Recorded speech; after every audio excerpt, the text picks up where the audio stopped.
हज़रत उम्मे सलमा रज़ी अल्लाह ताला अन्हा का ये वाक़या अगर आप सुन ले तो आप जो चीज़ खो चुके हैं उस पर आप खुश हो जाएंगे। हज़रत उम्मे सलमा और हज़रत अबू सलमा रज़ी अल्लाह ताला अन्हु दोनों मियाँ बीवी थे जिनका आपस में बहुत प्यार था, और जंग ओहद के मौके पर हज़रत अबू सलमा रज़ी अल्लाह ताला अन्हु को गहरा ज़ख्म लगता है, जिसके कुछ अरसे बाद उनकी शहादत हो जाती है। इसके बाद हज़रत उम्मे सलमा रज़ी अल्लाह ताला अन्हा बहुत गमज़दा और परेशान रहने लगती है। इस पर हुज़ूर अलैहिस्सलातु वस्सलाम उनको कुछ दुआएं सिखा देता है और फरमाते हैं कि कहो इन्ना लिल्लाहि व इन्ना इलैहि राजिऊन, यानी बेशक हम अल्लाह के लिए है और उसी की तरफ लौटना। दूसरे नंबर पर हुज़ूर अलैहिस्सलातु वस्सलाम फरमाते हैं, या अल्लाह मेरे इस गम और आजमाइश को राय गा जाने ना देना, यानी इसके बदले मुझे कुछ न कुछ अजर ज़रूर देना। तीसरा फरमाते हैं कि या अल्लाह मुझे इससे बेहतर अता फरमा।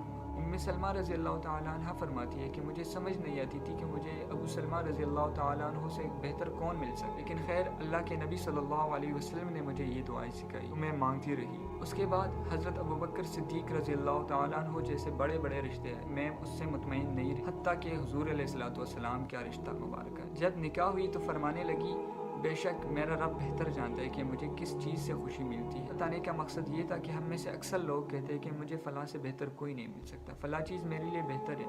हालांकि इस वाक़े से हम अंदाज़ा लगा सकते हैं कि जो शख्स अल्लाह ताला पर तवक्कुल और यकीन करता है, अल्लाह ताला उसे कभी भी मायूस नहीं करता। अगर आप कोई चीज़ खो चुके हैं तो अल्लाह ताला पर भरोसा और तवक्कुल करें।